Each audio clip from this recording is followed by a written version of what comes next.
4వ అధ్యాయము 45వ వచనం చదువుదాము.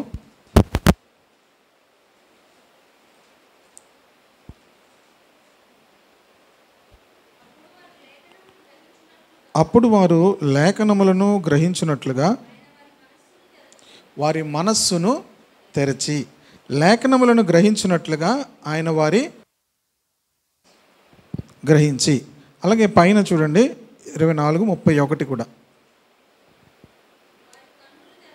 వారి కన్నులు తెరవబడి ఆయనను గుర్తుపట్టిరి.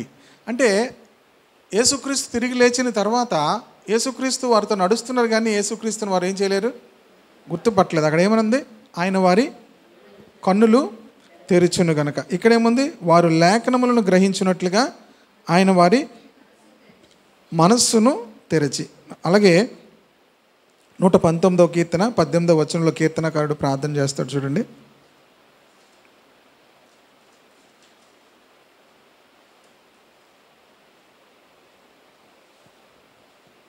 119వ కీర్తన 18వ వచనం, నేను నీ ధర్మశాస్త్రమునందు ఆశ్చర్యకరమైన సంగతులు చూచినట్లు నా కన్నులు, పాత నిబంధనలో కన్నులను తెరవమని వాళ్ళు ఏం చేసేవారు, ప్రార్థన చేసేవారు. కన్నులు తెరవమని వాళ్ళు ఏం చేసేవారు, ప్రార్థన చేసేవారు. చూడండి, ద్వితీయోపదేశ కాండంలో కూడా ఇలాంటి మాట ఒకటి ఉంటుంది. ద్వితీయోపదేశ కాండము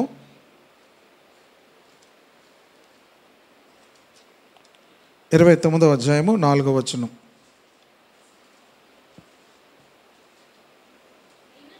ఆయనను గ్రహించు హృదయమును, చూచు కన్నులను, విను చెవులను. ఇశ్రాయేలీయులు అరణ్యంలో వారు చూసినటువంటి అద్భుతాలు, చూసినటువంటి కార్యాలు ఎన్నో ఉన్నాయి. కానీ వాళ్ళు దేవుని యందు ఎంతగా ఏం చేయలేదు, విశ్వాసం ఉంచినట్టుగా కనిపించదు. అక్కడ ఏమని రాయబడింది, మళ్ళా చదవండి, ఆయనను గ్రహించు హృదయము, చూచు కన్నులను, విను చెవులను. అంటే కన్నులు, చెవులు, హృదయము ఇంకా వాళ్ళకి ఏమవ్వలేదు, తెరవబడలేదు. కానీ ఇక్కడ ఎఫెసీ పత్రికలో మనం ఏం చేస్తున్నాము, ఏం చదువుతున్నాము, మీ మనోనేత్రాలు వెలిగించబడ్డాయి. యేసుక్రీస్తును అంగీకరించిన వారు. అందుకే మీరు అందరూ బైబిల్ చదువుతారు, కానీ అందరికీ అర్థం అవుతుంది. అందులో రక్షణ లేని వారు చదివితే బైబిల్ ఏమవుదు, అర్థం కాదు, ఏమి కూడా అర్థం కాదు. ఏదో ఒక్కొక్క ముక్క అర్థం అవుతుంది, కానీ బైబిల్ అంతా కూడా అర్థం కాదు. ఒకవేళ మీరు బైబిల్ అర్థం అవ్వట్లేదు అంటే అర్థం ఏంటి, మీకు ఏమవ్వలేదు, మనోనేత్రాలు. అందుకే దావీదు ఏమని ప్రార్థన చేసుకున్నాడు కీర్తనకారుడు, నీ ధర్మశాస్త్రములో ఆశ్చర్యకరమైన సంగతులు చూచినట్లు నా కన్నులు తెరువుము అన్నాడు. లేఖనాలను వారు గ్రహించినట్లుగా ఆయన వారి మనస్సును తెరిచెను అన్నమాట కూడా మనం చూస్తున్నాం. కనుక వారి మనోనేత్రాలు ఏమయ్యాయి, వెలిగించబడ్డాయి. కనుక ఏం చేయమంటున్నాడు, ఇప్పుడు మీ మనోనేత్రాలు వెలిగించబడ్డాయి కనుక ఆయన మిమ్మల్ని పిలిచిన పిలుపు వలన నిరీక్షణ ఎట్టిదో మీరు తెలుసుకోవాలి. ఇప్పుడు వెలిగించబడ్డాయి, మీకు మనోనేత్రాలు ఏమయ్యాయి, వెలిగించబడ్డాయి. వెలిగించబడిన తర్వాత ఏం చేయాలంటే, మీ యొక్క పిలుపు వలనైనటువంటి నిరీక్షణ ఏంటి. మీరందరూ పిలువబడ్డారా, అందరం కూడా రక్షణ పొందామంటే దేవుడు మనల్ని ఏం చేశాడు, పిలిచాడు కనుకనే మనం ఏమయ్యాం, ప్రభు దగ్గరకు వచ్చి ఆ పిలుపునకు స్పందించి రక్షణ పొందాం.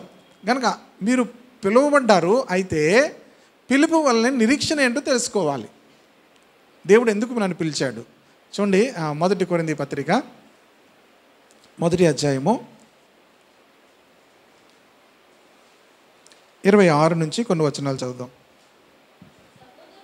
సహోదరులారా, మిమ్మును పిలిచిన చూడుడి. చూడండి, ఇక్కడ చక్కగా రాస్తున్నాడు, మిమ్మును పిలిచిన పిలుపును చూడుడి. మీలో లోకరీతిని జ్ఞానులైనను, గనులైనను, గొప్ప వంశం వారైనను అనేకులు పిలువబడలేదు. కానీ ఇప్పుడు ఆగండి, ఇప్పుడు ఎవరిని పిలిచాడు దేవుడు కూడా చెప్తున్నాడు. మీలో లోకరీతిని జ్ఞానులు కానీ, గనులు కానీ, గొప్ప వంశం వారు కానీ పిలువబడలేదు. కనుక లోకంలో మనకంటే చాలామంది ఏమై ఉన్నారు? జ్ఞానులై ఉన్నారు. రెండవది గనులై ఉన్నారు. గొప్ప వంశం వారు కూడా ఉన్నారు.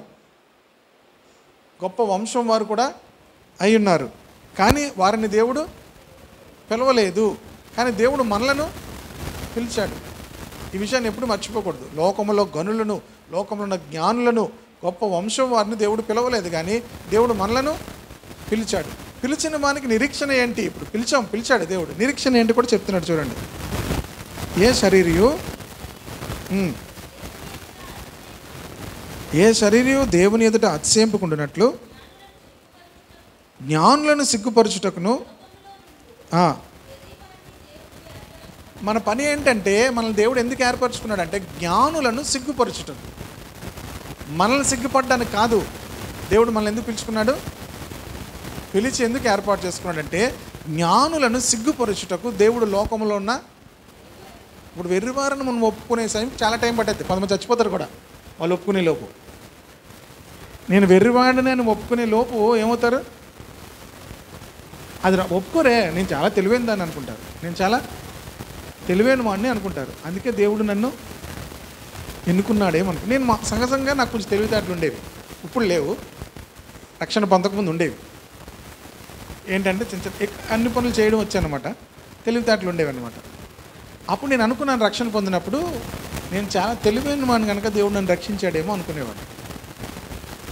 రక్షణ పొందాక నాకు అలా అనిపించేది అనమాట. నేను చాలా తెలివైన వాడిని, నేను చాలా తెలివైన వాడిని. నేను రక్షణ పొందకమునుపు నా దగ్గర ఎంత డబ్బులు ఉండేవి తెలుసా? నేను ఆ జ్ఞానాపురంలో ఉన్నప్పుడు నా దగ్గర ఎంప్లాయీస్ డబ్బులు తీసుకునేవాడు. 5,000 అంటే డబ్బులు అలా జాగ్రత్తగా ఉంచేవాడిని అనమాట. ప్రతి రూపాయి ఏం చేసేవాడిని? దాచేవాడిని, అలా ఉంచేవాడిని. జాగ్రత్తగా ఉంచి అప్పులు కాదు, వడ్డీలు కాదు. మనకు అప్పు కనుక్కొని వడ్డీలు కానీ అనుకోగలరు. ఓహో వడ్డీలకి ఇచ్చేవారా అని. అటువంటి సమస్య లేదు. చాలామంది ఇచ్చి ఎప్పుడైన వాళ్ళే ఉంటారు తప్ప ఇచ్చిన తర్వాత మరలా అడగడం అనేది ఇప్పుడు అలవాట్లేదు, అప్పుడు లేదు. అప్పుడు అదే బుద్ధి రక్షణ పొందిన తర్వాత కూడా కొంతమంది మారదు. ఈ బుద్ధి గురించి అనట్లేదు. ఇప్పుడు దేవుని బిడ్డలారా, నాకు అప్పుడు కూడా అలాంటి అంటే ఎవరైనా అవసరతలు ఉన్నారనుకోండి, వాళ్ళకి ఇచ్చేసేవాడిని, తర్వాత మళ్ళీ అడిగేవాడిని కాదు. ఎందుకు చెప్పనేది? డబ్బులు దాయడం గురించి. ఇప్పుడు అది అలా డబ్బులు దాసేవాడిని. తర్వాత ఏం చేసేవాడిని తెలుసా? డిసెంబర్ నెల కస్టమర్స్కి డబ్బులు అవసరం కదా, ఇంట్లో అడగకూడదని చెప్పి జనవరి నుంచి ఏమంటారు దాన్ని, షాపుల్లో డబ్బులు కట్టేవాడిని అనమాట. బొంబడేయింగ్ ఉండేది అప్పట్లో. బొంబడేయింగ్ ఓన్లీ మిమ్మల్ని ఉండేది. వాటిల్లో డబ్బులు కట్టేవాడిని. డబ్బులు కట్టి నెల కట్టి డిసెంబర్ నెలకు వచ్చేసరికి వాడు ఏం చేస్తారంటే మనం ఎంత కట్టామో దానికి మళ్ళీ కొంచెం ఎక్స్ట్రా వేసి డబ్బులు బట్టలు కొనుక్కోవడానికి ఇస్తాడనమాట. సో ఇవన్నీ చేసేవాడిని నేను, ఇలాంటి పనులన్నీ. ఇవన్నీ ఎందుకు చెప్తున్నానంటే ఆ తెలివితేటలను బట్టి నేను అనుకునేవాడిని, దేవుడు నేను తెలివైన వాడిని కదా, అందుకే దేవుడు నన్ను రక్షించాడు అని అనుకునేవాడిని. చాలా కాలం పట్టింది నేను వెర్రివాడిని కనుక దేవుడు రక్షించాడని తెలుసుకోవడానికి. ఇంకా చాలామందికి తెలియదు. మీరు ఏ రోజైతే నేను వెర్రివాడిని అని తెలుసుకుంటారో అప్పుడు దేవుడు మిమ్మల్ని ఎందుకు పిలిచాడో మీకు అర్థమవుతుంది.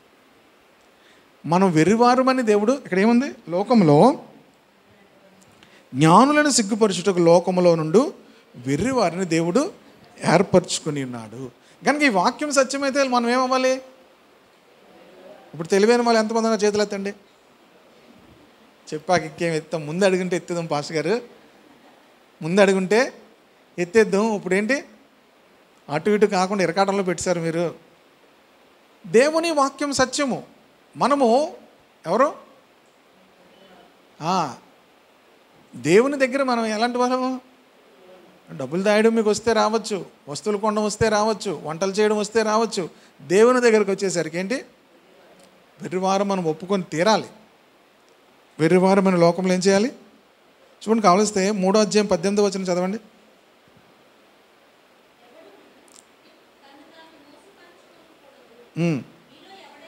మీలో ఎవడైనను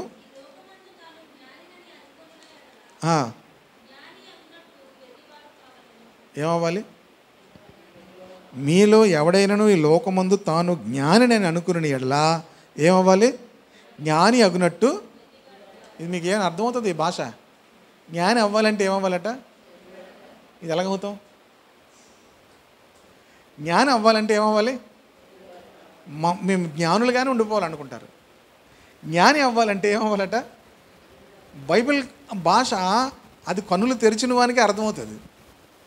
కన్నులు తెరవబడినప్పుడు మనకు అర్థమవుతుంది. మనము దేవుని దగ్గర జ్ఞానులు అవ్వాలంటే మొదటగా మనం వెర్రివారమని ఒప్పుకోవాలి. నేను వెర్రివాడిని ప్రభువా, నేను వేరేదైతే ఒప్పుకుంటావో దేవుడు తన జ్ఞానాన్ని ఇస్తాడు. మనకు లోకంలో ఉన్న జ్ఞానము దేనికి పనికిరాదు. లోకంలో ఉన్న జ్ఞానం దేనికి పనికి వస్తుంది? లోకంకే పనికి వస్తుంది. మనకి దేవుడు తన జ్ఞానం ఇవ్వాలంటే మనం వెర్రివారమని ఒప్పుకోవాలి. ఈ లోక జ్ఞానము దేవుని దృష్టికి వెర్రితనము అనందా? ఈ లోక జ్ఞానము దేవుని దృష్టికి వెర్రితనము. కనుక నువ్వు ఎంత జ్ఞానుడివైనా మనం ఏమని ప్రార్థన చేసుకోవాలి తెలుసా? ప్రభు, దేవుడు నీకు జ్ఞానం ఇవ్వాలంటే నువ్వు ఏ రోజైతే నీ జ్ఞానం అందుకోవడానికి అడ్డుగా ఉందో ప్రభా అని నేను వెర్రివాడను, దేవుని జ్ఞానమును పొందుకునేడానికి నాకు జ్ఞానం లేదు, దేవుని విషయాలను అర్థం చేసుకోవడానికి నాకు జ్ఞానం లేదని మనం ఎప్పుడైతే ఒప్పుకుంటామో, నేను వెర్రివాడిని ప్రభువా అని ఎప్పుడైతే ఒప్పుకుంటామో అప్పుడు దేవుడు తన జ్ఞానమును ఇస్తాడు. దేని కొరకు ఇస్తాడు? ఈ లోకములో ఉన్నటువంటి జ్ఞానులను సిగ్గుపరచడానికి దేవుడు వెర్రివారిని ఏం చేశాడు? ఏర్పరచుకున్నాడు. బలవంతులైన వారిని సిగ్గుపరచుటకు లోకములో బలహీనులైన వారిని దేవుడు ఏర్పరచుకున్నాడు. మీలో చాలామంది ఎప్పుడైనా ఈ వెర్రివారిని ఒప్పుకోవడం కొంచెం కష్టం, కానీ బలహీనులని మాత్రం ఒప్పుకుంటాం మనం. ఎందుకు? నీరసంగా ఉందండి అందుకే ఒప్పుకుంటాం. ఎందుకు? మన అందరికీ ఏముంటుంది? నీరసంగా ఉంటుంది. కనుక మనం ఏం చేస్తాం? బలహీనంగా నేను బలహీనుడిని, లేకపోతే కొన్ని విడిచిపెట్టలేకపోతున్నాను, నాకు ఆ బలహీనత ఉంది, నాకు ఈ బలహీనత ఉంది. అక్కడ ఆ బలహీనత గురించి మాట్లాడట్లేదు. దేవుడు లోకంలో ఉన్నటువంటి బలవంతులను సిగ్గుపరచడానికి దేవుడు ఏం చేశాడట? కాదు ఇక్కడ మీరు కాపీ పేస్ట్ చేస్తున్నారు కానీ తప్పు చేస్తున్నారు. జ్ఞానులను సిగ్గుపరచడానికి వెర్రివారిని ఎన్నుకున్నాడు. బలవంతులైన వారిని సిగ్గుపరచుటకు లోకంలో ఉన్న బలహీనులైన వారిని. మోషే చాలా బలవంతుడిని అనుకున్నాడు. ఎందుకంటే మోషేకి సకల విద్యల్లో కూడా ఎలాంటి వాడు? ప్రావీణ్యత కలిగిన వాడు. ఎందుకంటే మోషే రాజుగారింట్లో ట్రైనింగ్ అయ్యాడు, రాజుగా ట్రైనప్ అయ్యాడు అనమాట. అన్ని మాటలు యందు ప్రావీణ్యత కలిగిన వాడు, ప్రతి పనిలో కూడా ఎలాంటి వాడు? ప్రావీణ్యము కలిగిన వాడు. దేవుడు తనని ఫరో దగ్గరికి వెళ్ళమన్నప్పుడు ఏం చెప్తాడంటే, ప్రభువా నేను మాట మాంద్యం కలిగిన వాడిని, నోటి మాంద్యం కలిగిన వాడిని, నేను వెళ్ళలేను ప్రభువా. చాలా సాకులు చెప్తాడు. ఎందుకు చెప్తాడు? మోషే బలవంతుడు అనుకున్నప్పుడు దేవుడు వాడుకోలేదు. మోషే అన్నీ చేయగలను అనుకున్నప్పుడు దేవుడు ఏం చేయలేదు? వాడుకోలేదు. 40 సంవత్సరాలు దేవుడు ఆపాడు. ఎందుకు ఆపాడంటే, మోషే నేను ఏమీ చేయలేను, ఫరో దగ్గరికి వెళ్ళలేను, ఫరోతో మాట్లాడలేను, అంత బలహీనంగా తను అనుకున్నప్పుడు దేవుడు ఏమన్నాడంటే, ఇప్పుడు నువ్వు వెళ్ళాలి అన్నాడు. 40 సంవత్సరాలు ఎందుకు దేవుడు వాడుకోలేదంటే మోషే ఏమనుకున్నాడు? మొదట్లో బలవంతుడు నేను, ఒక ఐగుప్తుని చంపాడు, ఇశ్రాయేలుకు తన ద్వారా రక్షణ దొరకాలని ప్రయత్నం చేశాడు. మోషే తాను బలవంతుడు అనుకున్నప్పుడు దేవుడు వాడుకోలేదు. మోషే తాను బలహీనుడును అని ఎరిగినప్పుడు మోషేని దేవుడు వాడుకున్నాడు. హల్లెలూయా. మనల్ని కూడా దేవుడు మనం బలహీనమని ఎరిగినప్పుడు దేవుడు మనల్ని ఏం చేస్తాడు? వాడుకుంటాడు. కనుక ఎందుకు వాడుకుంటాడు? బలవంతులను ఫరో వంటి బలవంతులను సిగ్గుపరచడానికి మోషేను వాడుకున్నాడు. ఎన్నికైన వారిని వ్యర్థము చేయుటకు లోకములో నీచులైన వారిని, తృణీకరింపబడిన వారిని, ఎన్నిక లేని వారిని దేవుడు ఏర్పరచుకున్నాడు. దేవుడు ఎందుకు మనల్ని పిలిచాడు అంటే మనకు ఒక ఉద్దేశం ఉంది. జ్ఞానులను సిగ్గుపరచడానికి దేవుడు మనల్ని ఎన్నుకున్నాడు. బలవంతులైన వారిని సిగ్గుపరచుటకు దేవుడు మనల్ని ఏం చేశాడు? బలహీనమైన మనల్ని ఎన్నుకున్నాడు. అంతేకాదు ఎన్నికైన వారిని వ్యర్థము చేయుటకు లోకములో నీచులుగా, తృణీకరింపబడిన వారుగా, ఎన్నిక లేని వారుగా ఉన్నటువంటి మనలను దేవుడు ఏర్పరచుకున్నాడు. మీ పిలుపు వలన నిరీక్షణ. ఎందుకు? మీ పని ఏంటి? దేవుడు మిమ్మల్ని ఎందుకు పిలుచుకున్నాడు అంటే ఈ 3 విషయాలు గుర్తుంచుకోవాలి. జ్ఞానులను సిగ్గుపరచుటకు, ఇంకా బలవంతులను సిగ్గుపరచుటకు, లోకంలో ఎన్నికైన వారముగా మేమే గొప్పవారు అని చెప్పుకునే వారిని సిగ్గుపరచుటకు, వ్యర్థపరచుటకు దేవుడు మనలను ఏర్పరచుకున్నాడు. మన పిలుపు వల్ల నిరీక్షణ ఏంటో మనకు తెలియాలి. పేతురు కూడా ఇంకొక మాట చెప్తాడు. పేతురు రాసిన పత్రిక, మొదటి పత్రిక 2వ అధ్యాయము 9వ వచనం నుంచి చదువుదాం. అయితే చీకటిలో నుండి ఆశ్చర్యకరమైన తన వెలుగులోనికి మిమ్మల్ని పిలిచిన వాని గుణాతిశయములను ప్రచురము చేయ నిమిత్తము ఏర్పరచబడిన వంశమును, రాజులైన యాజక సమూహమును. మొదటి పేతురు పత్రిక 2వ అధ్యాయం 9వ వచనం చదవమ్మా. మిమ్మల్ని పిలిచిన వాని గుణాతిశయములు ప్రచురించడానికి దేవుడు మిమ్మల్ని పిలిచాడు. మనల్ని ఎందుకు పిలిచాడు? పిలిచిన వాని యొక్క గుణాతిశయములను ప్రచురించడానికి. పేతురు అంటున్నాడు, మిమ్మల్ని పిలిచిన వాని గుణాతిశయములను ప్రచురించడానికి దేవుడు మీరు ఏర్పరచబడిన జనముగా, ఏర్పరచబడిన వంశముగా, రాజులైన యాజక సమూహముగా దేవుడు మనల్ని పిలుచుకున్నాడు, మనల్ని ఏర్పాటు చేసుకున్నాడు. మీ మనోనేత్రాలు వెలిగించబడిన తరువాత మీరు ఎందుకు పిలువబడ్డారో తెలుసుకోవాలి. క్రిస్టియన్ లైఫ్లో స్టెప్ బై స్టెప్ ఎలా పైకి ఎక్కిస్తున్నాడో చూడండి పౌలు. ముందు మీ మనోనేత్రాలు వెలిగించబడ్డాయి, మీకు ఈ విషయాలు అర్థమవుతున్నాయి అంటే మీ మనోనేత్రాలు ఏమయ్యాయి? వెలిగించబడ్డాయి. కనుక వెలిగించబడినటువంటి మీరు ఎందుకు పిలువబడ్డారో తెలుసుకోవాలి. వెలిగించబడ్డాయి కదా అని చెప్పి మనం అలా ఆనందంగా ఉండడం కాదు. మీరు ఎందుకు పిలువబడ్డారు? మీకు ఒక ఉద్దేశం ఉంది. దేవుడు మిమ్మల్ని రక్షించడానికి, దేవుడు మిమ్మల్ని పిలవడానికి. మీ ఇంట్లో అందరూ రక్షణ పొందకుండా మీరు ఒక్కరే ఎందుకు రక్షణ పొందారు? అందరికంటే మీరు తెలివైన వారనా? అందరికంటే మీరు మంచి వాళ్ళనా? కాదు. దేవునికి ఒక ఉద్దేశం ఉంది మీ పట్ల. చాలామందికి తెలియదు, నా పట్ల దేవునికి ఒక ఉద్దేశం ఉందని తెలియదు. ఏటో రక్షణ పొందాం, ఏటో దేవుని తెలుసుకున్నాం, మాడు మొఖాలు వేసుకొని మనం అలా ఉంటాం. దేవుడికి మీ పట్ల ఒక ఉద్దేశం ఉంది. దేవుడు ఇది మీరు తెలుసుకున్నప్పుడు మీరేమవుతారు? మీ జీవన విధానం మారుతుంది, మీ నటక మారుతుంది, మీ ప్రవర్తన మారుతుంది. బ్రిటిష్ రాణి ఒకసారి ఆ స్కూల్ టైంలోనే తను ఆ లైబ్రరీలోనికి వెళ్ళి బుక్స్ చదువుతుందట. చదువుతుంటే తన ముందు రాణి ఎవరు, తర్వాత రాణి ఎవరు, తర్వాత అలా ఎవరు రాణి ఉన్నారు, తర్వాత పేరు చూసిందట, తర్వాత తన పేరు ఉందంట. నెక్స్ట్ కాబోయే రాణి ఎవరు? అప్పుడు తనకు అర్థమైంది ఏంటంటే నేను కాబోయే. అప్పుడు దాకా ఎలా పడితే అలా ఆడుకునేది తన నటక మార్చుకుంది, రాణిలాగా ఫీల్ అవ్వడం ప్రారంభించింది. ఎలా ఫీల్ అవ్వడం ప్రారంభించింది?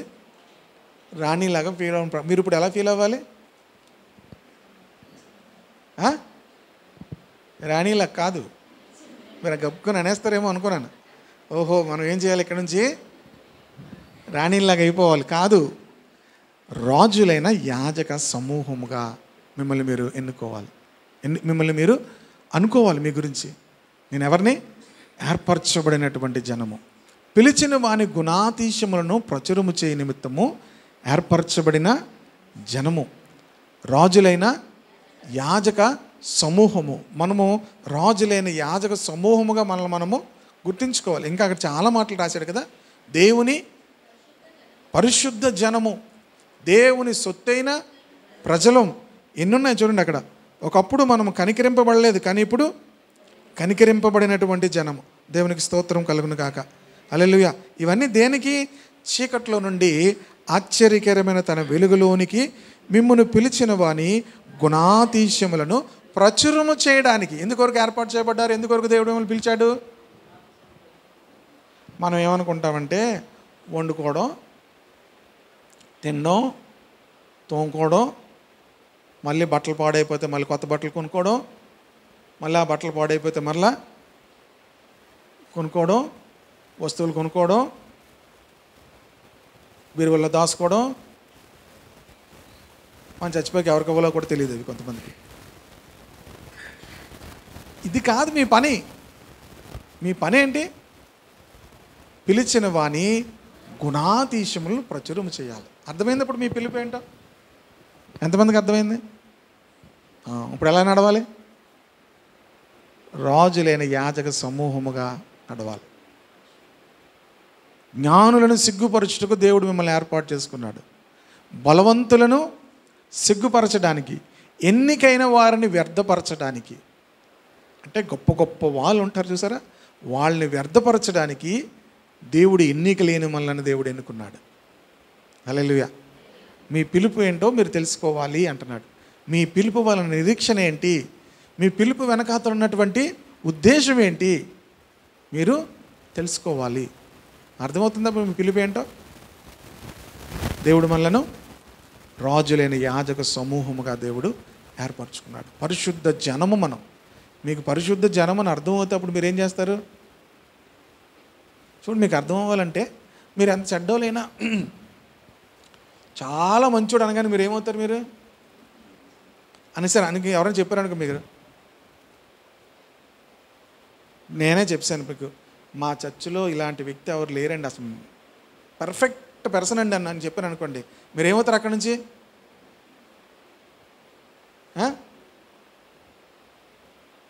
పాస్టర్ గారు నన్ను పర్ఫెక్ట్ అన్నారు, ఇంకా మీరు ఏమవుతుంటారు? అప్పుడు వరకు లేకపోయినా ఏం చేస్తారు అక్కడి నుంచి? అమ్మాయి చాలా జాగ్రత్తగా ఉండాలి బాబాయ్, పాస్టర్ గారు ఏమన్నారు, చాలా పర్ఫెక్ట్ అన్నారు, ఇక్కడి నుంచి మనం చాలా జాగ్రత్తగా ఉండాలేమో, మళ్ళీ చెడ్డ పేరు రాకూడదని చెప్పి ఇంకెక్కడి నుంచి ఏం చేస్తారు? మీరు పర్ఫెక్ట్గా ఉండడానికి ఏం చేస్తారు? కొన్ని యాక్టింగ్ చేస్తారు. అప్పుడు వరకు తెల్లవారు ముందు రాకపోయినా చర్చికి అప్పటి నుంచి ఏం చేస్తారు? ఇంకా పర్ఫెక్ట్గా కనిపించాలని దేవుడు ముందుగానే మీకు చెప్పేశాడు, మీరు రాజులైన యాజక సమూహము, మీరు పరిశుద్ధ జనము. ఇప్పుడు మీరు ఏం చేయాలి? నేను చెప్పడం కాదు, దేవుడు చెప్పాడు. ఇప్పుడు మీకు నేను చెప్తేనే మీకు అంత సంతోషం వచ్చేస్తుంది. దేవుడే చెప్తున్నాడు మన గురించి, మీరు పిలిచిన వాని గుణాతీశములు ప్రచురం చేయుట కొరకు ఏర్పరచబడినటువంటి వంశము, ఇంకా రాజులైన యాజక సమూహముగా ఉన్నారు, దేవుని సొత్తైన ప్రజలుగా ఉన్నారు. అర్థమైనప్పుడు మీ పిలుపు తర్వాత ఇంటికి వెళ్ళాకైనా రాసుకోండి, మీరెవరో మీకు తెలియాలి. దేవుడు మీ పట్ల ఉద్దేశం ఏంటి? నేను ఎర్రోడిని అనుకోవడం కాదు, జ్ఞానులను సిగ్గుపరచడానికి దేవుడు మిమ్మల్ని ఎన్నుకున్నాడు. నువ్వు వెర్రివాడువే, కానీ నీ ఉద్దేశం, నీ పని ఏంటి? నేను వెర్రోడిని నేను అస్తమాటకు అనుకోవడానికి కాదు. వెర్రివాడువేనట నిన్ను దేవుడు ఏం చేస్తాడు? జ్ఞానులను సిగ్గుపరుస్తాడు. హల్లెలూయా. ఇంకేం చేస్తాడు? పేతురు యోహాన్లు ఎలాంటి వాళ్ళు? విద్యలేని పామర్లు. వాళ్ళు ఏం చేశారు? గొప్ప కార్యాలు చేయగలిగారు. యోహాను ప్రకటన గ్రంథం రాశాడు, పేతురు గొప్ప అద్భుతాలు చేశాడు. వారు వెర్రివారు, కానీ ఎలాంటి కార్యాలు దేవుడు వారి ద్వారా చేయించుకున్నాడు చూడండి. అంతేకాదు, బలవంతులను సిగ్గుపరచడానికి దేవుడు మనలను ఎన్నుకున్నాడు. మూడోది, ఎన్నికైన వారిని వ్యర్థపరచడానికి ఎన్నికలైన మనలను ఎన్నుకున్నాడు. అది మన పిలుపు వలనైనటువంటి నిరీక్షణ. అర్థమవుతుందా? మీ పిలుపు ఏంటో, మీరెవరు, మీ పని ఏంటి, మీ పిలుపు దేవుడు ఎందుకు పిలిచాడు అనే విషయం మీకు అర్థం అవ్వాలి. అర్థమవుతే మీ జీవన విధానం ఏమవుతుంది? ఇంకొకరు మార్చడం కాదు, మీరే మార్చుకుంటారు. హల్లెలూయా. మిమ్మల్ని మీరే ఏం చేసుకుంటారు? మీ జీవన విధానం మార్చుకుంటారు. మీ మాట విధానం ఏం చేస్తారు? మార్చుకుంటారు. Praise the lord. హల్లెలూయా. మన మాటలు మార్చుకుంటాం మనం. అప్పుడులాగా మనం మాట్లాడకూడదు, నా పట్ల దేవుడు గొప్ప ఉద్దేశాన్ని కలిగి ఉన్నాడు అని మన మాట విధానాన్ని మార్చుకుంటాం. మీ పిలుపు వల్ల నిరీక్షణ ఎట్టిదో అలాగే మరలా ఎఫెసీ పత్రిక వచ్చేద్దాం. పరిశుద్ధులలో ఆయన స్వాస్థ్యం యొక్క మహిమైశ్వర్యం ఎట్టిదో మీరు తెలుసుకోవాలి. పరిశుద్ధులలో ఆయన స్వాస్థ్యం యొక్క మహిమైశ్వర్యం ఎట్టిదో మీకు తెలుసుకోవాలి. మనం రక్షించబడినటువంటి మనకు దేవుడు ఎలాంటి స్వాస్థ్యం ఇస్తున్నాడు? ఎలాంటి స్వాస్థ్యం ఉంది? స్వాస్థ్యం అంటే సంపద, ఐశ్వర్యము, ఇవన్నీ కూడా వస్తాయి. ఎలాంటి సంపదను దేవుడు మన కొరకు పరిశుద్ధులలో, మనం ఏమనుకుంటామంటే మనము ఇక్కడున్న స్థితిగతులు చూస్తుంటాం. చాలామంది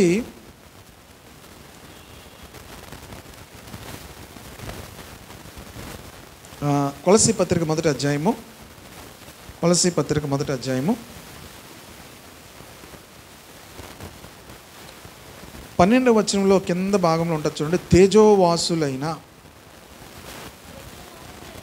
తేజోవాసులైన పరిశుద్ధుల స్వాస్యంలో పాలివారు మగుటకు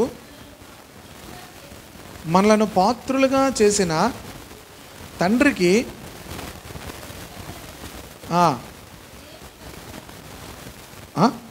ప్రార్థన చేస్తున్నాడు. ఏంటంటే మిమ్మల్ని దేవుడు ఏం చేశాడు?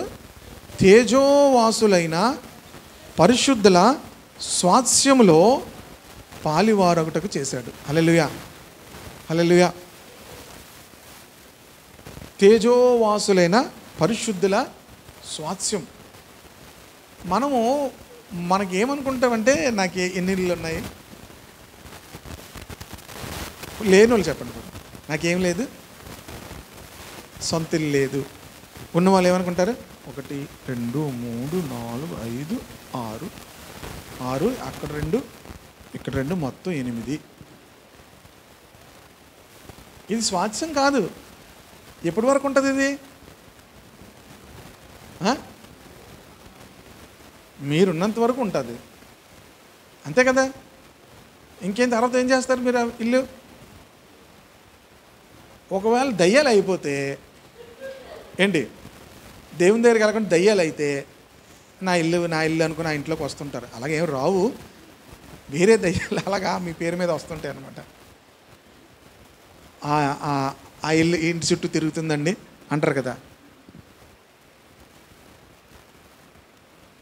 ఇక మనకి ఇవేమీ పనికిరావు. పరలోకంలో దేవుడు గొప్ప స్వాస్యాన్ని ఇచ్చాడు మనకి. పరిశుద్ధులలో ఏం చేశాడు? పరిశుద్ధుల స్వాస్యం యొక్క మహిమైశ్వర్యం ఎట్టిదో మీరు చూడాలి. హల్లెలూయా. ఆయన మిమ్మల్ని పిలుపు వాళ్ళ నిరీక్షణ ఎట్టిదో, పరిశుద్ధులలో ఆయన స్వాస్యం యొక్క మహిమైశ్వర్యం ఎట్టిదో మీరు తెలుసుకోవాలి. మనం ఇక్కడ ఏం లేదు, ఇక్కడ అది ఉన్నాయి, నాకు ఇంత కాస్ట్లీ బట్టలు ఉన్నాయి, ఇంత కాస్ట్లీ వస్తువులు ఉన్నాయి, ఇది ఉంది అది ఉందని మనం ఉప్పొంగుతుంటాం. నిజంగా ప్రభుని ఎరిగిన వ్యక్తి వీటిని బట్టి ఉప్పొంగడు. దేనిని బట్టి ఉప్పొంగుతాడు? తను పరలోకములో తనకున్న దానిని బట్టి సంతోషించడం ప్రారంభిస్తాడు. హల్లెలూయా. ఎవరికి? తిమోతికి పౌలు రాసి ఏమంటాడంటే, మనం ఈ లోకంలోనికి ఏమీ తేలేదు, ఈ లోకంలో నుంచి ఏమీ తీసుకెళ్ళలేము. మనకు కావాల్సింది ఏంటి? ఈ లోకం ఉండడానికి అన్నము వస్త్రములు కలిగి ఉండి తృప్తి పొందుతాము.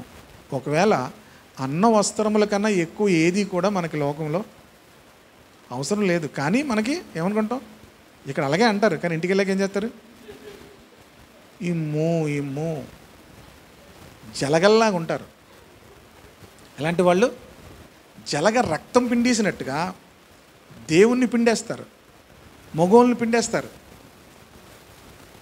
పిండి ఏం చేస్తారు? కానీ నువ్వేమి ఏం చేయలేవు.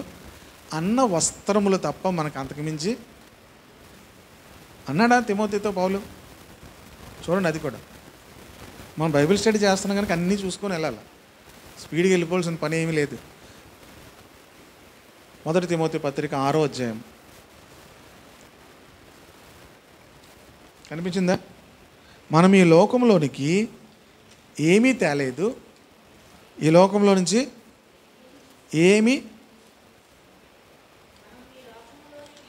మనం ఈ లోకంలోనికి ఏమీ తేలేదు. 7వ వచనం, దీనిలో నుండి ఏమీ తీసుకొని పోలేము. కాగా అన్నవస్త్రము గలవారమై ఉండి వాటితో తృప్తి పొంది ఉందుము. ధనవంతులగుటకు అపేక్షించువారు శోధనలోను ఉరిలోను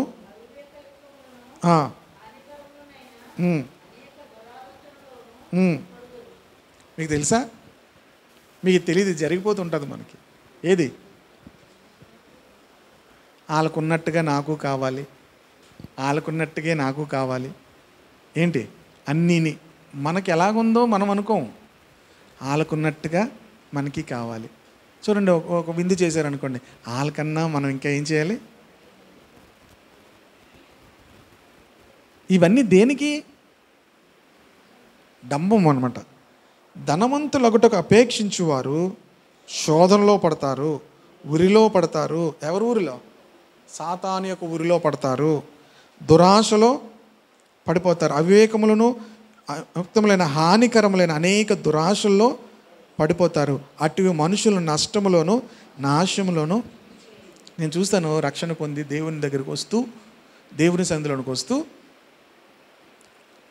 దేవుని మార్గంలో నడుస్తూ సడన్గా ధనవంతులు అవ్వాలి అనేటువంటి ప్రయత్నంలోనికి వెళ్ళి దేవునికి దూరం అయిపోయి, శోధనలో పడిపోయి, పాపంలో పడిపోయి వారిని చాలామందిని చూశాను. మీరు ఎవరిని చూసారా? దేవుని దగ్గరికి వస్తూ, దేవుని మార్గంలోకి వస్తూ సడన్గా ధనవంతులు అవ్వాలి, ఏదో సంపాదించాలి అనుకునేటువంటి ఆలోచన రాగానే ఇలాంటి పరిస్థితుల్లోనికి వెళ్ళిపోతారు. మీకు చెప్పానో లేదా కానీ, ఒక పాస్టర్ గారికి ఒక ఆయన 10,000 రూపాయలు కానుక ఇచ్చారట. ఎంత ఇచ్చాడు? ఇచ్చి ప్రార్థన చేయమని అడిగాడట. ఏమనంటే, నేను ఒక బిజినెస్ స్టార్ట్ చేస్తున్నానండి, ఇంకొక బిజినెస్ ప్రార్థన చేయండి, దాన్ని ఇంకా మరి నేను ఇందులో పెట్టుబడి పెడుతున్నాను, అక్కడ పెడుతున్నాను, ఇక్కడ పెడుతున్నాను, ఇవన్నీ దేనికంటే ఇంకా సంపాదించాలండి ఇంకా అన్నీ చెప్తున్నాడట. పాస్టర్ గారు అన్నీ విని 10,000 రూపాయలు ఆయన చేతిలో పెట్టి, డబ్బులు మీకే ఎక్కువ అవసరం ఉన్నట్టుందండి, నాకు అవసరం లేదు, మీరు ఉంచుకోండి అని పంపించారట. మీకేం అర్థం అవ్వలేనట్టు అనుకుంటున్నాను. అర్థమైందా? ఆ పాస్టర్ గారు 10,000 రూపాయలు కానుకిచ్చి ఏం చెప్తున్నారు? ఆయన ఈ బిజినెస్ చేయాలి, అది చేయాలి, ఇది చేయాలి, ప్రార్థన చేయండి అన్నీ చెప్తుంటే, ఎందుకండి అంటే ఇంకా ఏమవ్వాలి? తన ఆశను చూసి ఏమనుకున్నారంటే, ఈ 10,000 ఆయనకే ఉంచి, సార్ బాబు ఇది నాకన్నా నీకే ఎక్కువ అవసరం లేకుండా ఉంచుకో బాబు, నాకైతే ఏం అవసరం లేదని చెప్పారు. ఇప్పుడు దేవుని బిడ్డలారా, మనము ఈ యొక్క దేవునిలో ఉన్నటువంటి స్వాస్థ్యం మనకు తెలిస్తే ఇవన్నీ కూడా మనం పక్కన పెడతాం. Praise the lord. అంటే వీటి మీద మనసు ఉంచం. వీటి మీద ఆ అధ్యాయం అంతా కూడా ధనవంతుల గురించే రాశాడు. ధనవంతులు ఒకటకు అపేక్షించి వారు ఏమవుతారంటే విశ్వాసం నుండి తొలగిపోతారని కూడా ఉంటుంది. అనవసరమైనటువంటి కీడులో పడతారని ఉంటుంది. చూడండి 10వ వచనం, ఎందుకనగా ధనాపేక్ష సమస్తమైన కీడులకు మూలం. ధనాపేక్ష అనేది ఏంటి? సమస్తమైన కీడులకు మూలం. సమస్తమైన కీడులకు ఏంటది? మూలం. ఎందుకు మనకి జీవితంలో కీడులు వచ్చాయి, ఎందుకు ఈ నష్టం వచ్చాయి, మనం స్కాన్ పెట్టుకొని చూసుకోవాలి. మనం ఇతరులకి స్కాన్ పెడతాం కానీ ఎవరికి స్కాన్ పెట్టాలి? మన కళ్ళు అందరినీ స్కాన్ చేసేస్తాయి కదా. డ్రెస్ ఎక్కడిదండి, ఎప్పుడు కుట్టించుకున్నారు, చెవులు ఎప్పుడువి, ముక్కు ఎప్పుడుది, ఇలా చూస్తారు కానీ ఒక్క నిమిషంలో ఫోటో తీసేస్తారండి. ఫోటో ఎక్కడి నుంచి తయారైంది అనుకున్నది మీరు జాగ్రత్తగా చూడండి. ఈ ఫోటోలు ఇలా చూస్తే మన కనులో ఉన్నట్టుగానే ఉంటుంది. అది మన కనులో నల్లగుడ్డు ఎలాగుందో ఈ కెమెరాలో గుడ్డు కూడా అలాగే ఉంటుంది. మనం ఇలా చూస్తాం, ఆ డ్రెస్ ఎప్పుడు కొత్త, ఈ డ్రెస్ ఎప్పుడు చూడలేదే, కొత్తదా ఏంటి, మొత్తం అన్నీ ఏం చేస్తారు?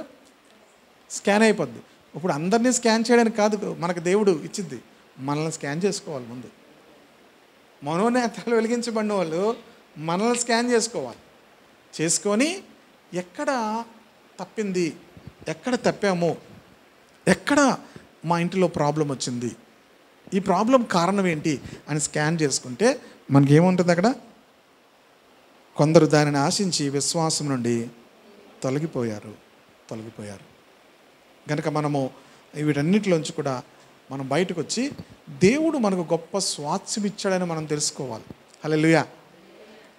పరిశుద్ధులలో దేవుడు మనకు గొప్ప స్వాస్థ్యాన్ని ఇచ్చాడని, మహిమైశ్వర్యము ఇచ్చాడని మనకు తెలుసుకోవాలి. ఆ మహిమైశ్వర్యం ఎట్టిదో మీరు తెలుసుకోవాలి. ఆయన క్రీస్తునందు వినియోగపరిచిన బలాతిశయమును బట్టి, నేను ఎఫెసీ పత్రికలకు వచ్చాను మళ్ళీ, 1వ అధ్యాయము, పరిశుద్ధులలో ఆయన స్వాస్థ్యం యొక్క మహిమైశ్వర్యం ఎట్టిదో ఆయన క్రీస్తునందు వినియోగపరిచిన బలాతిశయమును బట్టి విశ్వసించు మనయందు ఆయన చూపుచున్న తన శక్తి యొక్క అపరిమితమైన మహాత్మ్యం ఎట్టిదో మీరు తెలుసుకోవాలి. ఇది చాలా పెద్ద మాట. అక్కడ నుంచి ఇక్కడ స్టార్ట్ అయ్యేలోపు మనం మర్చిపోతాం. ఆయన క్రీస్తునందు వినియోగపరిచిన దేవుడు క్రీస్తునందు చాలా చాలా బలమును ఉపయోగించాడట. క్రీస్తునందు దేవుడు ఏం చేశాడు? ఉపయోగించిన బలాతిశయమును బట్టి అని చెప్తున్నాడు. అది అర్థం అవ్వాలంటే మీకు 20వ వచనం చదివితే అర్థమవుతుంది. ఆయన ఆ బలాతిశయము చేత క్రీస్తును మృతుల్లో నుండి లేపి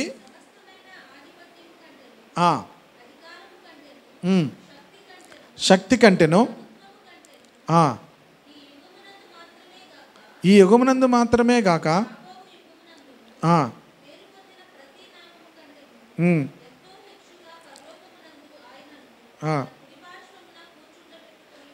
క్రీస్తునందు ఆయన ఉపయోగించిన బలాతిశయం అంటే ఏంటంటే ఇది. క్రీస్తునందు దేవుడు ఉపయోగించిన బలాతిశయము. ఇంకా చెప్తాను, మీకు అర్థం కాదు అంత బేగా, మరలా చెప్తాను. క్రీస్తులో దేవుడు ఆ బలాతిశయాన్ని ఉపయోగించి ఏం చేశాడట? దేవుడు ఆయనను మృతుల్లో నుండి లేపాడు. సమస్తమైన ఆధిపత్యము కంటే, అధికారము కంటే, శక్తి కంటే, ప్రభుత్వము కంటే ఈ యుగమునందు మాత్రము కాక రాబో యుగమునందును కూడా పేరు పొందిన ప్రతి నామము కంటే ఎంతో హెచ్చుగా ఆయన హెచ్చించేశాడు. క్రీస్తునందు అలాంటి బలాతిశయము దేవుడు ఉపయోగించాడు, కనపరిచాడు. ఓకే, మీకు అర్థమైంది? అప్పుడు క్రీస్తునందు దేవుడు ఏం బలాతిశయం ఉపయోగించాడు చెప్పండి. ఇప్పుడు చూసి చెప్పచ్చు, పర్లేదు. మృతుల్లో నుండి లేపాడు. ఇంకా సమస్తమైన ఆధిపత్యము కంటే, అధికారము కంటే, ప్రభుత్వము కంటే ఈ యుగమునందు మాత్రమే కాక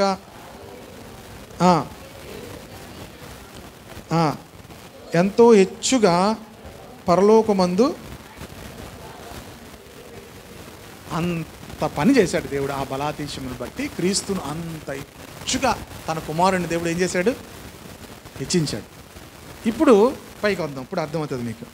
ఆయన క్రీస్తునందు 19వ వచనం మధ్య భాగంలో ఆయన క్రీస్తునందు వినియోగపరిచిన బలాతిశయమును బట్టి విశ్వసించు మన యందు ఆయన చూపుచున్న తన శక్తి యొక్క అపరిమితమైన మహాత్మ్యము. క్రీస్తునందు ఎలా ఉపయోగించాడో విశ్వసించు మన యందు కూడా అదే శక్తి ఉపయోగిస్తాడు. యేసుక్రీస్తునందు విశ్వాసం ఉంచినటువంటి మనకు కూడా క్రీస్తునందు ఎలాంటి బలాతిశయమును ఆయన ఉపయోగించాడో, వినియోగపరిచాడో అదే ఆయన చూపుచున్న తన విశ్వసించు మన యందు కూడా ఆయన చూపుచున్న తన శక్తి యొక్క అపరిమితమైన మహాత్మ్యము. మీరు తెలుసుకోవాలి. అర్థమవుతుంది మీకు? ఇప్పుడు క్రీస్తునందు దేవుడు ఎలాంటి బలాతిశయమును ఉపయోగించి ఆయనను మరణించిన తరువాత ఆయనను లేపి అధికారము కంటే, ఆధిపత్యము కంటే, శక్తి కంటే, ప్రభుత్వాల కంటే, కొలసీ రాసిన పత్రికలు ఇంకా బాగా రాస్తాడు కనుక ఇవన్నిటికంటే ఎంతో హెచ్చుగా ఈ యుగమందు, రాబో యుగమందు, యుగములకు కూడా దేవుడు ఏం చేశాడు? ఆయన తన కుడి పార్శ్వమందు ఆయనని హెచ్చించి ఆయన కూర్చోబెట్టుకున్నాడు. మీకు ఎన్నున్నా ఈ కాలంకే ఉంటాయి, వచ్చే కాలంకి ఉంటాయా? ఏముండవు. అయితే క్రీస్తునందు దేవుడు ఉపయోగించిన ఆ శక్తి యొక్క అపరిమితమైన మహాత్మ్యము విశ్వసించు మనలో కూడా దేవుడు చూపిస్తాడు అంటున్నాడు. యేసుక్రీస్తునందు విశ్వాసం ఉంచినటువంటి మనకు మన తలనొప్పి తగ్గాలండి ప్రార్థన చేయండి ఏంటి, మనం వీటికే అనుకుంటాం. తలనొప్పికిని దేనికి? దేవుడు మనలో ఉపయోగిస్తున్నటువంటి శక్తి యొక్క అపరిమితమైన మహాత్మ్యం ఎట్టుదో మనం తెలుసుకోవాలి అంటున్నాడు. విశ్వసించు మనయందు ఆయన చూపుచున్న తన శక్తి యొక్క అపరిమితమైన మహాత్మ్యం. అపరిమితం అంటే అర్థం ఏంటి? పరిమితి లేనిది. విశ్వసిస్తున్నటువంటి యేసుక్రీస్తునందు విశ్వాసం ఉంచుతున్నటువంటి మన పట్ల దేవుడు అంత శక్తిని క్రీస్తులో ఎలా ఉపయోగించాడో మనలో కూడా అంత శక్తిని ఉపయోగిస్తాడట, విడుదల చేస్తాడనమాట. మీకు చదువుతుంటే ఎలాగుందో నాకు తెలియదు, కానీ చదువుతున్నప్పుడల్లా కూడా నాకు ఎంత సంతోషం ఉంటుందంటే, విశ్వసిస్తున్నటువంటి మన జీవితాల్లో మనం సాధారణమైనటువంటి విశ్వాసులు, సామాన్యమైన విశ్వాసులు అనుకుంటాం. సామాన్యమైన విశ్వాసులము అనుకుంటాం. కాదు, మనం విశ్వసిస్తున్నప్పుడు విశ్వాసములో కొనసాగుతున్నప్పుడు దేవుడు చాలా అపరిమితమైనటువంటి శక్తిని జీవితంలోకి విడుదల చేస్తాడు. హల్లెలూయా. నువ్వు ప్రభువును ఆనుకొని, ప్రభువును నమ్మి, ప్రభువుని ఎలాంటి పరిస్థితులు వచ్చినా, ఎలాంటి ఇబ్బందులు వచ్చినా ప్రభువుని విడిచిపెట్టకుండా ప్రభువునే హత్తుకొని ఉంటే, ప్రభువునే వెంబడిస్తే తర్వాత నీకు తెలుస్తుంది ఎంత శక్తి నా జీవితంలో ఆయన ఉపయోగించాడు, ఎంత ఉన్నతమైన స్థితిలోనికి దేవుడిని తీసుకెళ్తాడు. ఈ యుగమందును రాబో యుగమునందును కూడా ఎంత ఉన్నతముగా దేవుడు మనల్ని హెచ్చిస్తాడు. అప్పుడు నీకు అర్థమవుతుంది. క్రీస్తునందు విశ్వాసం ఉంచిన వారికి దేవుడు అలాంటి బలాతిశయమును ఉపయోగిస్తాడు. తన శక్తి యొక్క అపరిమితమైనటువంటి మహత్యమును దేవుడు మీకు చూపిస్తాడు. హల్లెలూయా. మనం అంత చూడం. మాకేం కావాలి? ఎందుకు సార్ మాకంత చిన్న ఇల్లు, చిన్న కారు, చిన్న బండి అంటే చాలు. దేవుని బిడ్డలారా, అది దేవుని యొక్క ఉద్దేశం కాదు. తన శక్తి యొక్క అపరిమితమైన మహత్యం దేవుడు మనకు చూపిస్తాడు. హల్లెలూయా. మనం ప్రభువు మీదే ఆనుకొని ఏ పరిస్థితి వచ్చినా, ఎలాంటి ఇబ్బందులు వచ్చినా ప్రభువుని విడిచిపెట్టకుండా, ప్రభువుని హత్తుకొని ఉంటే, ప్రభువుని వెంబడిస్తూ ఉంటే, ప్రతికూల పరిస్థితుల్లో కూడా ప్రభు సన్నిధికి వెళ్తూ ఉంటే, దేవుని బిడ్డలారా, దేవుడు మన జీవితాల్లో తన అపరిమితమైనటువంటి మహత్యాన్ని దేవుడు చూపించడం ప్రారంభిస్తాడు. హల్లెలూయా. మన దగ్గరికి మీరు గుర్తుందో లేదో కానీ ఈ చర్చ్ కన్స్ట్రక్షన్ లేకముందు ఒక ఆయన క్యాన్సర్ పేషెంట్, ఒకసారి సాక్ష్యం కూడా చెప్పారు. అతను వస్తుండేవాడు, గుర్తుందా? ప్రతి ఆదివారం నాకు ఫోన్ చేసేవాడు అనమాట. ఆయన క్యాన్సర్ వచ్చి ట్రీట్మెంట్ తీసుకుంటున్నప్పుడు నాకు ఫోన్ చేసేవాడు. నేను మా చర్చ్కి దూరం వెళ్ళలేను కనుక మీరు కారు పంపిస్తే మీ చర్చ్కి వస్తానని చెప్పి వచ్చేవాడు. తన ఆరోగ్యంలో కూడా ఒక్కరోజు కూడా, అంటే ఒక ఆదివారం కూడా చర్చ్ మానలేదు. ఇప్పటికీ నాకు ఛాలెంజింగ్ ఉంటుంది ఆయన చెప్తున్నప్పుడు. ఇప్పుడు అతను చాలా పేద స్థితి. మొన్న ఎప్పుడో ఎందుకో చూశాను, చర్చికి కారులో వస్తున్నాడు ఆయన కారులో ఆయన నడుపుకొని. స్వస్థపరచడం ఒకటే కాదు, ఆయన కారులో, కారు ఎక్కడదండి గిఫ్ట్ ఇచ్చారనండి. కారు ఎవరు ఇచ్చారట? మీరు అందరూ ఏం చేశారు? కార్లు ఎంతమంది కార్లు ఉన్నాయి? కార్లు ఏం చేశారు? మీరు కొనుక్కున్నారు. కొనుక్కోవడం ఎక్కువ, గిఫ్ట్ ఎక్కువ? చెప్పండి. ఇప్పుడు కొనుక్కోవడంలో సంతోషం ఎక్కువ ఉంటుందా, గిఫ్ట్లో ఎక్కువ సంతోషం ఉంటుందా? గిఫ్ట్ ఇచ్చారట. Praise the lord. హల్లెలూయా. దేవుడు తన బిడ్డల పట్ల తన మహిమైశ్వర్యం చూపిస్తాడు. తన శక్తి యొక్క అపరిమితమైన మహత్యాన్ని చూపిస్తాడు. మీరు నమ్మకంగా ఉండాలి ఆయన వెంబడించడంలో. ఓ వారం వచ్చాం కదండి, పోయిన వారం ఏడు చేయలేదండి అంటే పోయిన వారానికి ఈ వారానికి ఏమవుతుంది? పిల్లల్ని ఎప్పుడు ఎదుగుతున్నట్లు ఎప్పుడు చూస్తాం మనం? ఎప్పుడు చూస్తారు మీరు? సడన్గా ఒక 6 నెలలు ఎక్కడికైనా పంపించి మళ్ళీ అక్కడ పంపించారు, ఇంటికి వచ్చారు అనుకోండి, అలా ఏం చేస్తారు మీరు? పొడుగైపోయావురా, కొంచెం లావయ్యావురా, తెల్లగయ్యావురా, లేకపోతే నల్లగయ్యావురా, ఎప్పుడు తేడా కనిపిస్తుంది మీకు? దూరం వెళ్ళి వచ్చిన తర్వాత మీకు తెలుస్తుంది. రోజు చూస్తుంటే మీకు ఏం చేయదు, తెలియదు. ఒక వారంకే మీకు కనబడిపోద్దా? కొన్ని దినాలు మీరు నమ్మకముగా ఏ పరిస్థితి వచ్చినా దేవుని విడిచిపెట్టకుండా, దేవుని మందిరాన్ని విడిచిపెట్టకుండా ఆయనని సేవిస్తూ నమ్మకముగా ఉంటే దేవుడు తన అపరిమితమైన మహత్యాన్ని మీకు చూపిస్తాడు. హల్లెలూయా. దానిని బట్టి దేవుడు మిమ్మల్ని ఎంతగానో హెచ్చించడం ప్రారంభిస్తాడు. గనుక ఇది మీరు తెలుసుకొనవలనని మన ప్రభువైన అయిన యేసుక్రీస్తు యొక్క దేవుడైన మహిమా స్వరూపి యొక్క తండ్రి తన్ను తెలుసుకునుట యందు మీకు జ్ఞానమును ప్రత్యక్షతను గల మనస్సు అనుగ్రహించినట్లు నేను నా ప్రార్థనల యందు మిమ్మల్ని గూర్చి విజ్ఞాపన. పౌలు వాళ్ళ గురించి ఒక ప్రార్థన చేస్తున్నాడు. ఏంటంటే మీకు జ్ఞానమును ప్రత్యక్షత గల మనస్సు రావాలి. ఏమి రావాలి? ప్రత్యక్షత కలిగిన మనస్సు రావాలి. ఇది రావాలంటే మీరు ప్రార్థించాలి. ఇది రావాలంటే ఇది మామూలుగా రాదు. పౌలు ఏం చేస్తున్నాడు వాళ్ళ కోసం?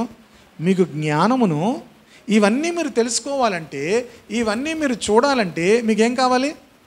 జ్ఞానమును, ఇంకోటి ఏంటి? ప్రత్యక్షత గల మనస్సు కావాలి. ఎక్కడండి మనకున్నాయి క్రైస్తవ జీవితంలో? పరిగెట్టి పరిగెట్టి రావడం, పరిగెట్టి పరిగెట్టి వెళ్ళిపోవడం. బైబిల్ కూడా ఎలా చదువుతారు? గబ గబ గబ గబ చదివేశారంటే చదివేసాం. ఏం చదివారంటే ఒక్క నిమిషం. పోయిన వారం మెసేజ్ ఏంటంటే ఒక్క నిమిషం. ఎక్కడుంది? మన జీవితాల్లో ఏది నిలిచి ఉండదు. నిలిచి ఉంటేనే ఫలం అనేది వస్తుంది. హల్లెలూయా. మీకు ఉదాహరణ చెప్తాను. విత్తనాలు వేశారు, చక్కగా వచ్చి పక్షులు తినేసాయి. పంట ఎప్పుడు వస్తుంది చెప్పండి?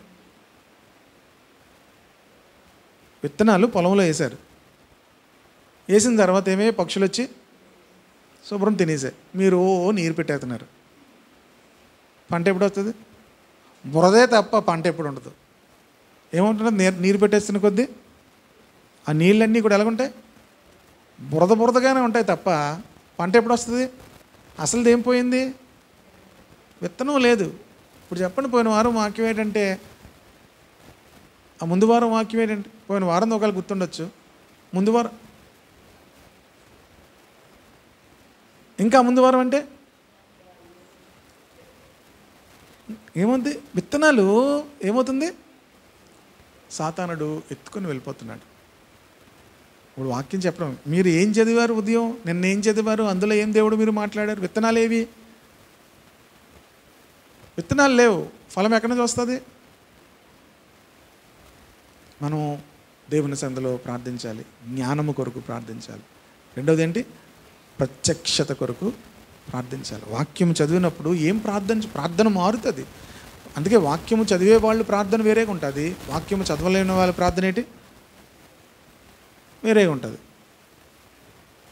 ఇంక వాక్యం చదవాలని మమ్మల్ని కాచేస్తున్నావు ప్రభా, మమ్మల్ని కాపాడేస్తున్నావు ప్రభా, నీకు నిద్ర లేకపోయినా పర్లేదు ప్రభా, మేమేం చేయాలి? నువ్వు కొనుక్కోవు. ఎంత అన్యాయం చూడండి. ఆ ప్రార్థన మీరు ఒకసారి అయినండి, నువ్వు కొనుక్కోవు. మీరు ఎప్పుడైనా ఒకసారి కొనుక్కొని నిద్రపోకుండా ఒక రోజు ఉండండి, ఓ రాత్రి ఉండండి. ఎవరికైనా బాగోపోతే పిల్లలకి తల్లిదండ్రులు కాసేపు ఉంటారు, ఉండి ఏం చేస్తారు పాపం, వాళ్ళకి జ్వరం వస్తుంటే కాసేపు అది ఇచ్చి తడిగుడ్డ పెట్టి ఇంకా పొద్దునకి ఏమవుతుంటారా? భూమి చుట్టూ తన చుట్టూ తాను తిరుగుతున్నట్టుగా మనం ఏం చేస్తాం? ఇంకా తిరిగిపోతాం. ఒక్క పూట మీరు లేచి ఉంటారు, దేవుడిని మాత్రం ఏం చేయమంటారు? నువ్వు మాత్రం ప్రభా నువ్వు పడుకోవద్దు, రాత్రి మేము పడుకుంటాం. అంత స్వార్థపూరితమైన ప్రార్థనలు. నువ్వు కొనుక్కోవు. వాగ్దానం ఎత్తిపెట్టి చేస్తున్నాం అయ్యగారు, వాగ్దానం ఎత్తిపెట్టి. అబ్బా ఏం ఎత్తి పెడుతున్నావు అమ్మా? పడుకోవడానికి వాగ్దానం ఎత్తిపెట్టడం కాదు, వాక్యాన్ని నేర్చుకోండి. జ్ఞానమును ప్రత్యక్షత గల మనసు మాకు దయచేయి ప్రభువా అని ప్రార్థించాలి. వస్తే మన జీవన విధానము ఎంతో అద్భుతముగా మారిపోతుంది. హల్లెలూయా. మన జీవన విధానం ఏమవుతుంది? ఎంతో అద్భుతముగా మారిపోద్ది. క్రైస్తవ జీవితం ఎంతో అద్భుతంగా మారిపోద్ది. లేకపోతే ఎంతకాలం వచ్చినా ఎలాగుంటారు? పోయిన వారం ఏం చెప్పాను? అంతే. అమ్మా, ఆవు, అంతే. ఆరోగ్యం, ఆశీర్వాదం, అద్భుతం, అంతే. ఎంతకాలం వచ్చినా ఇంతే. మళ్ళా ఆదివారం, మళ్ళా ఎన్ని సంవత్సరాలైనా ఇంతే. ఆలే. ప్రియదేవుని బిడ్డలారా, మనం ఆలు తాగిపోకూడదు. మనము ఆశ్చర్యకరమైన సంగతులు చూచే అనుభవంలోనికి రావాలి. హల్లెలూయా. మన దేవుడు ఆశ్చర్య కార్యములు చేసే దేవుడు. ఆయన మాత్రమే మహాశ్చర్య కార్యములు చేసే దేవుడు. గనక జ్ఞానమును ప్రత్యక్షత కలిగిన మనస్సు కోసం మనం ఏం చేయాలి? ప్రార్థించాలి. Praise the lord. హల్లెలూయా. కనుక ఇంచుమించు ఈ అధ్యాయం అయిపోయినట్టే. లాస్ట్ వచనం కూడా మరలా చదువుతాను. మరియు సమస్తమును ఆయన పాదముల కింద ఉంచాడట. ఎవరి పాదముల కింద? యేసుక్రీస్తు పాదముల కింద ఉంచాడు. సమస్తమును ఆయన పాదముల కింద ఉంచి సమస్తము పైన ఆయనను సంఘమునకు శిరస్సుగా నియమించాడు. ఇప్పుడు సమస్తము ఎక్కడుంది? యేసుక్రీస్తు పాదముల కింద ఉంది. ఇప్పుడు సంఘం ఎక్కడుంది? ఆయన శిరస్స. సంఘం ఎక్కడ ఉందని అడిగాను. ఎవరిపైన?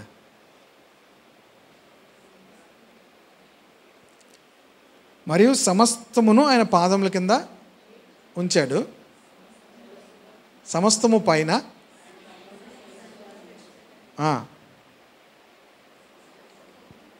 ఇప్పుడు సంఘం ఎక్కడ ఉందని అడుగుతున్నాను.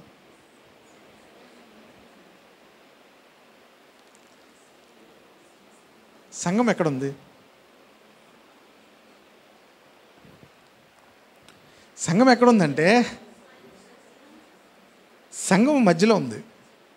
సంఘం కింద మిగతావన్నీ ఉన్నాయి. ఇప్పుడు శరీరం, ఆయన శరీరం ఎవరు? మనము. మన కాళ్ళ కింద ఏమున్నాయి? మన కాళ్ళ కింద ఏమున్నాయి? ఆయన మనకు శిరస్సుగా ఉన్నాడు. ఆయనకి సమస్తము ఆయన కాళ్ళ కింద ఉన్నాయన్నాడు. సంఘమునకు ఆయన ఇప్పుడు సంఘం అంటే ఆయన శరీరం అని రాసింది అక్కడ. ఆ సంఘము ఆయన శరీరము, ఆ సంఘము శరీరము. మన కాళ్ళ కింద, ఇప్పుడు మన కాళ్ళ కింద అన్నీ ఉంచాడు అనమాట. అర్థమైందా? ఈ ప్రత్యక్షత, ఈ జ్ఞానం వస్తే మన కాళ్ళ కింద సమస్తాన్ని ఉంచాడు. ఎందుకంటే సంఘము కింద, ప్రైజ్ ది లార్డ్, మీ కాళ్ళ కింద కాదు. ఎవరి కింద? సంఘము క్రింద. సంఘం అంటే ఎవరు? దేవుడు. అందుకే మనల్ని సంఘంలోనికి తీసుకొని వెళ్తాడు. ఇంట్లో ఉన్న విశ్వాసులు ఉండరు. ఎక్కడ ఎందులో ఉన్న విశ్వాసులు ఉంటారు? సంఘమునకు చెందిన విశ్వాసులుగా ఉంటారు. మా ఇంట్లో విశ్వాసులు, ఏ ఇంట్లో విశ్వాసులు అంటే ఆ వీధిలో విశ్వాసులు, ఈ వీధిలో విశ్వాసులు ఉంటారు. ఏ సంఘమునకు చెందిన విశ్వాసులు అంటారు. కనుక సంఘములో దేవుడు మనల్ని ఏం చేస్తాడు? ఉంచుతాడు. కనుక సంఘం కింద ఏం చేస్తాడు దేవుడు? సమస్తమును కూడా ఉంచుతాడు. సంఘానికి శిరస్సు ఎవరు? యేసుక్రీస్తు. ప్రైజ్ ది లార్డ్, హల్లెలూయా. ఆ సంఘాన్ని దేవుడు ఏం చేస్తాడట? నింపుతూ ఉంటాడట. సంఘాన్ని ఏం చేస్తాడు? నింపుతూ ఉంటాడు. The fullness of him who fils everything in every way. దేవుడు ఏం చేస్తాడంటే ఆ సంఘాన్ని నింపుతూ ఉంటాడు. తన జ్ఞానముతో నింపుతాడు, తన ఆత్మతో నింపుతాడు, తన మహిమతో నింపుతాడు, తన వెలుగుతో నింపుతాడు, తన కృపతో నింపుతాడు. ఎవరిని? సంఘాన్ని. ఏ సంఘాన్ని? ఈ జ్ఞానము, ఈ ప్రత్యక్షత కలిగినటువంటి సంఘం. ప్రైజ్ ది లార్డ్, హల్లెలూయా.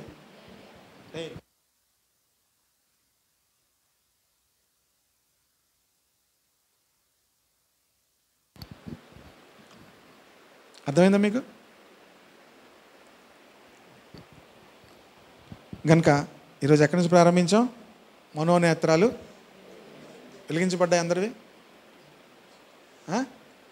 వెలిగించబడితే ఇవన్నీ అర్థమవుతాయి. వెలిగించబడకపోతే ఏం అర్థమవు. మీకు అర్థమవుతే మీరేమనుకోవాలి? టిక్ పెట్టుకోవాలి. దేనికి? నాకు వెలిగించబడ్డాయి. మీకు ఏమేమి అర్థం అవ్వలేదంటే మీకు ఏమవ్వలేదు. మీరు ఇంకెందులో ఉన్నారు? గుడ్డితనం, ఆత్మీయ గుడ్డితనంలో ఉన్నారన్నమాట. ఇప్పుడు దేవుణ్ణి ఏమడగాలంటే, ప్రభువా నా మనోనేత్రాలు వెలిగించు. ఆ కీర్తనకారులాగా ప్రార్థన చేసుకోవాలి. ప్రభువా నీ ధర్మశాస్త్రం మందు ఆశ్చర్యకరమైన సంగతులు చూచినట్లు నాకు కన్నులు తెరువుము. దేవుడు వారి కన్నులు తెరిస్తే వారికి విషయం అర్థమైందట. వారి మనస్సు తెరిస్తే వారికి అర్థమైందట. ఇశ్రాయేలీయులకు ఏం తెరవబడలేదు? వారి కన్నులు తెరవబడలేదు. కనుక ఆకాశం నుంచి మన్నా వస్తున్నా వాళ్ళకి ఏమీ అర్థం అవ్వలేదు. బండ నుంచి నీళ్లు వస్తున్నా కూడా వాళ్ళకి ఏమి, మీకు బండ నుంచి నీళ్ళు వస్తే మీరు ఏమవుతారు? ఎంత ఆశ్చర్యం అవుతుంది కదా. ఆకాశం నుంచి ఉదయాన్నే మన్నా పడుతుంటే మీరు ఏం చేస్తారు? ఎంత సంతోషిస్తారు, ఎంత ఆనందిస్తాము, దేవుని ఎంత స్తుతిస్తాము. మీరు ప్రతిరోజు వంటగదిలోకి వెళ్ళేసరికి వంట రెడీగా ఉంటుంది అనుకోండి. ప్రతిరోజు వంటగదిలోకి వెళ్ళేసరికి కుక్కర్లో అన్నీ రెడీ అయిపోయి అన్నీ ఉంటున్నాయి. మీరేం చేస్తారు? అలాగ ఉంది. అలాగున్న వాళ్ళకి ఏం అర్థం లేదు. దేవుడు ఎవరో అర్థం కాలేదు, దేవుని స్తుతించాలని అర్థం కాలేదు, దేవుని ఆరాధించాలని అర్థం కాలేదు. ఐగుప్తులనే మాకు బాగుంది అంటున్నారు. వాళ్ళు ఏమన్నారు? ఎందుకు అలాగన్నారంటే వారి కన్నులు తెరవబడలేదు. కానీ దేవుడు కొత్త నిబంధనలు ఉన్నట్టు మనకేం చేశాడంటే మన కన్నులను తెరిచాడు ఈ విషయాలన్నీ కూడా అర్థం చేసుకోవడానికి. కనుక మీ పిలుపు ఏంటో గుర్తుంది కదా, జ్ఞానులను సిగ్గుపరచడానికి, బలవంతులను సిగ్గుపరచడానికి, ఎన్నికైన వారిని వ్యర్థము చేయడానికి దేవుడు మిమ్మల్ని ఏర్పరచబడిన వంశముగాను రాజులని యాజక సమూహముగాను దేవుడు పిలిచాడు. పిలిచిన వాని గుణాతిశయములు మీరు ప్రచురం చేయడానికి దేవుడు మిమ్మల్ని ఏర్పరచుకున్నాడు. తర్వాత ఏం చెప్పాను?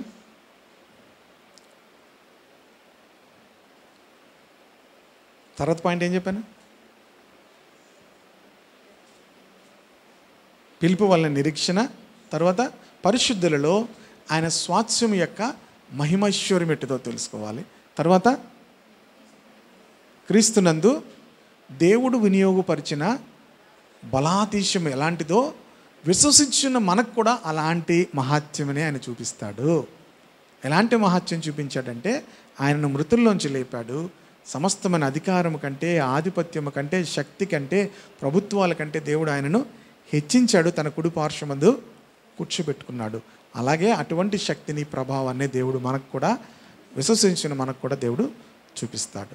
మనము సంఘాన్ని దేవుడు సంఘము కింద అన్నీ కూడా ఉంచాడు ఆయన. ఎందుకంటే సంఘమునకు ఆయన శిరస్సు, ఆయన పాదముల కింద సమస్తమును కూడా ఉన్నాయి. ఓకేనా? అర్థమైంది అందరికీ? Praise the lord. ఎఫెసీ పత్రికలో అంత సంపద ఉంది.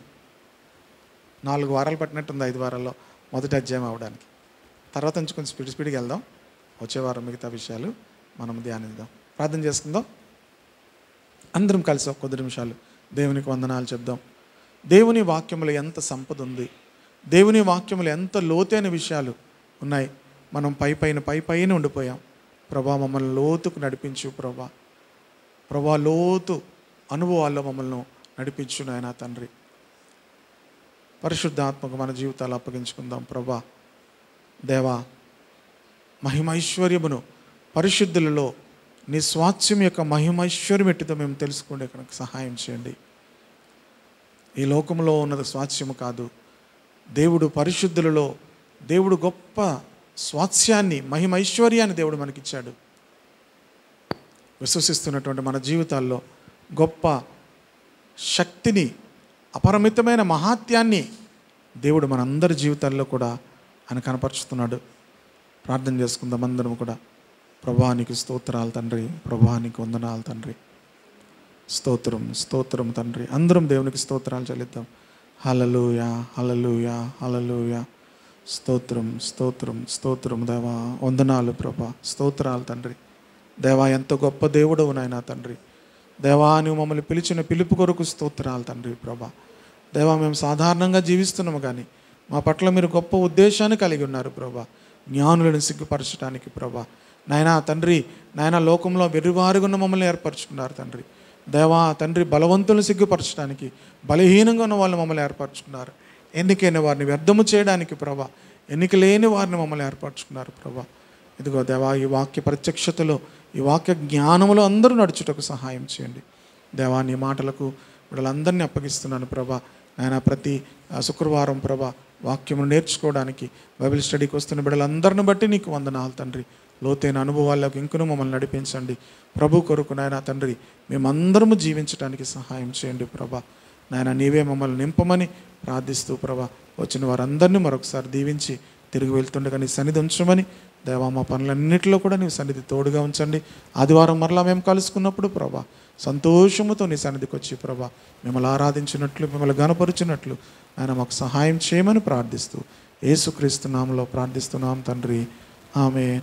తండ్రి అయిన దేవుని ప్రేమ, ప్రభు యేసుక్రీస్తు వారి కృప, పరిశుద్ధాత్మ దేవుని యొక్క నింపుదల, కాపుదల ప్రభువును ప్రేమించి ఆయన సన్నిధికి వచ్చిన ప్రతి బిడ్డకు తోడు నడిపించునుగాక. ఆమేన్. God bless you.